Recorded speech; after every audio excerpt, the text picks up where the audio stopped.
hoos ka bilow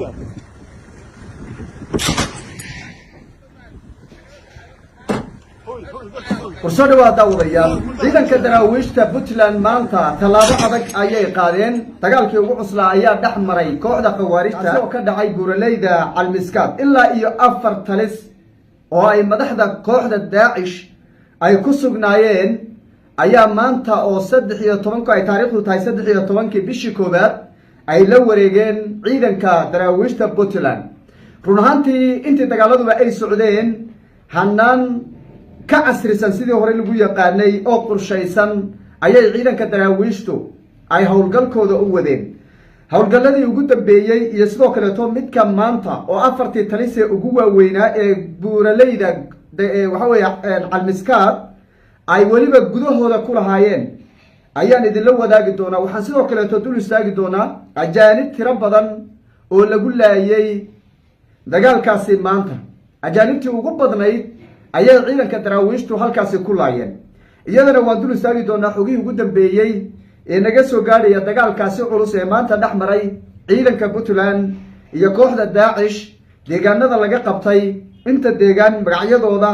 ajaanibta iyo tiradooda iyo sidoo kale guusha taariikhiga ee maanta ay soo hoyeen ayaan muuqaalkan ku qaadaa dhigi doonaa haddii aan laydmo waxaan sidoo kale dul istaagi doonaa ilaa iyo hadda dawladda federaalka maxaa garab istaag oo laga hayaa maxaa ay ku taageereen dhinaca Puntland la dagaalanka kooxdan khawaarijta maxaa waroo ka soo baxay madaxda dawladda federaalka iyadana waa dul istaagi doonaa xogo badan ayaan halka idinka wadaa soo dhawaada muuqaalka like saara aragtidiina noogu reeba qaybta commentiga aynu ku bilownay dagaalkii ugu cuslaa ayaa maanta dhex maray ciidanka daraawiishta Puntland iyo sidoo kale kooxda khawaarijta naflacaariga ku dhuumaalaysanayay ee baayihii ugu dambeeyay ku sugnaa buuraleyda Calmiskaad iyo sidoo kale Calmadow maanta dagaalka ugu culus waxa uu ka dhacay buuraleyda Calmiskaad ayuu ka dhacay talisyadii ugu badnaa ayaa laga qabtay inta talis 4 talis oo ugu waaweyn ayaana ka soo qaadanay waa midda koobaade waa taliska Aweydi taliska Wacaariyaad iyo sidoo kale taliska Salnafeed taliska Kaadiley intaas oo talis oo waaweyn waa talisyada waaweyn muuqaalkiisana dawaabad aragtaan waa sawirada garabkayda socda talisyadaasi ayaa gacanta lagaga dhigay kooxda khawaarijta dhamaantood waxay ka tirsan yihiin degmada Balididin bay ka tirsan yihiin intaas oo talisba ciidanka daraawiishta Puntland waxay maalmo ka hor ballan qaadeen saraakiisha hogaaminaysa in 3 maalin 4 maalin gudahood ay gabi ahaanba ku soo afjarayaan oo buuraleydaasi gabi ahaanba ay gacanta kaga dhigayaan kooxda khawaarijta waxaan hore u soo ogeyn ilaa iyo 80 kilomitir oo ay ku fadhiday degmada isku shuban in ay ciidanku gacanta ay ku soo waxaan hore u soo ogeyn in ciidanka daraawiishta Puntland ay gacanta ku soo dhigeen masaafadan 80 kilomitir oo ay ku fadhiday degmada isku shuban oo howlgalku ka soo bilowday gabi ahaanna guulo waaweyn ayay ciidanku halkaasi ka soo hoyeen oo ka ogsooneyn in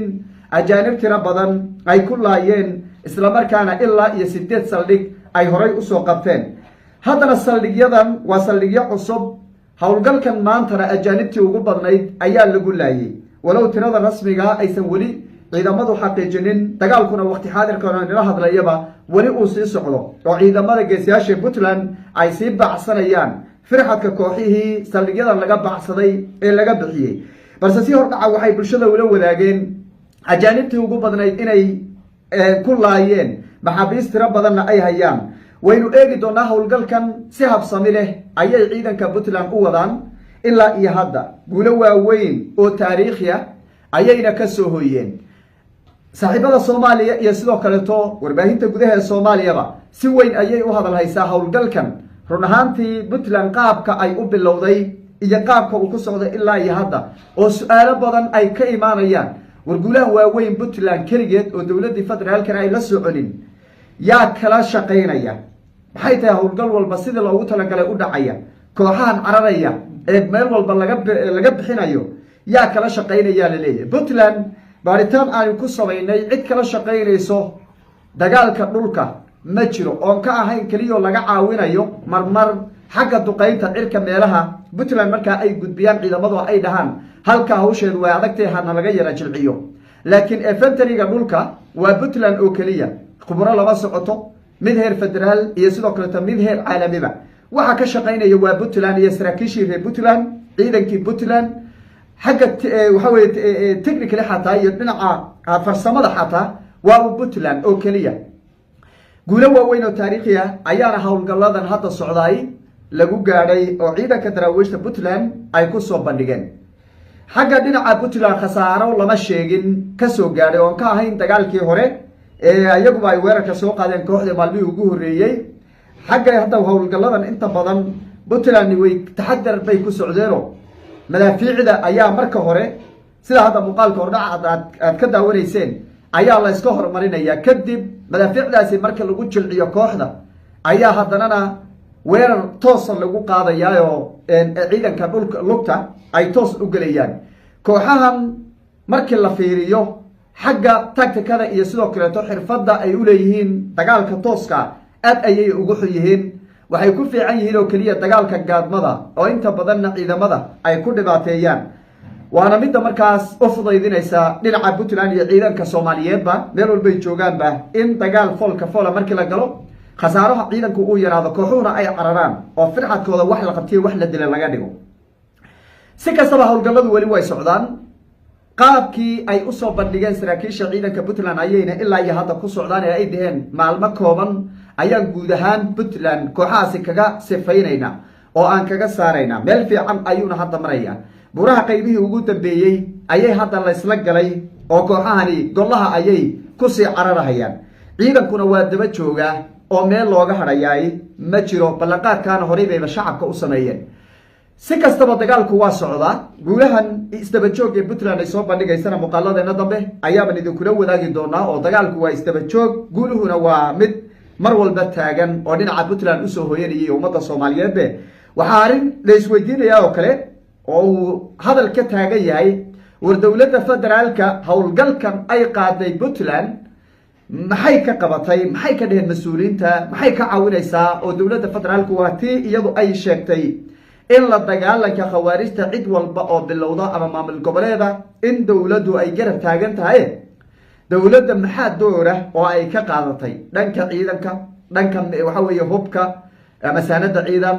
dhanka waxa weeye dhaqaalaha maxay dowladda federaalku kaga qayb qaadanaysaa dhanka gubaabada naftirkeeda oo afka ilaa iyo hadda wax muuqda oo dowladda federaalku oo ay kaga qayb qaadatay dagaalkaasi buuraleyda gobolka bari lagula jiro kooxaha khawaarijta ma jiro mid dhaqaale mid ciidan mid hubeed mid farsamo mid dhiirigelin iyo taageero midna lagama hayelaayo hadda bal ee weliba waxay madaxda puntland ay warbaahinta u sheegeen in dowladdu iyaduba ay hagardaamaynayso dagaalkaasi kooxaha khawaarijta lagaga sifaynayo deegaanada puntland oo ay siyaasadaynayso oo ay doonaysa inay xagaldaaciso oy joojiso weerarkaas ay puntland ku qaaday buuraleyda gobolka bari ee kooxaha khawaarijta lagaga ciribtirayo ummadda dhibaataynaya wasiirka warfaafinta oo dhowr jeerba kusoo celceliyey warbaahinta la hadlay intii hadda howlgalkan uu bilowday dhowr jeerba la hadlay waxa uu sheegay in dowladda federaalku iyaduba ay hagardaamaynayso oo aad moodidba inay kooxdan dagaalka lagula jiray khawaarijta ay taageerayso oo dowladdii puntland ahayd ee weerarka qaaday ee ummadda ka dulqaadaysa cadowga ayba siyaasadaynayso oo waxa weye ay garab ordayso ay rabta inay fashiliso howlgalkaasi oo sida loo qorsheeyey uusan u dhicin waa ayaan daro iyadana inteeda leeg in dowladdii dhexe aysan wax doora aysan ka qaadanin dagaalkaasi ballaaran culus eed ogsoontihiin kharash ahaan iyo sidoo kaleeto howl ahaanba aan yarayn shacabka puntland qayb weyn bay ka qaateen garab istaag bayna u muujiyeen ciidamada aad bay iyagu ugu mahadsan yihiin wax yar baa dhimanay adkaysta ayaan leeyahay ciidanka daraawiishta puntlandna waxaan leeyahay hambalyo aad baad u mahadsan tihiin guusha aad gaadheen waan idinku hambalyeynaynaa waan idin garab taagannahay horey u socda insha allahu tacaala kii dhintan allah u naxariisto ka dhaawacmana allah u bogadhayo ka horey jooge ee waxa weeye fayowna dee guuliyo gobonimo buu ku noolaanaya wuxuu u dhaartay ee bulshadiisa oo ugu dhaartay ee u taagnaa buna gudanayaayo waa waajib waana mujaahidka dhintana dee waxa weye janatulfardowso ayaan ugu rajaynaynaa inuu galo sababtoo ah kooxa soo duulay oo 4,000 kilomitir iyo wadamo kale ka imaaday ayaa halkaasi ku sugan sidaan ogsoonahay waa jaanib wax hogaaminaysa fikrad guracan wata oo ummadeena noloshooda horumarkooda iyo waxa way sharafkooda ka soo horjeeda marka waxaan leeyahay guuleysta insha Allah ta'ala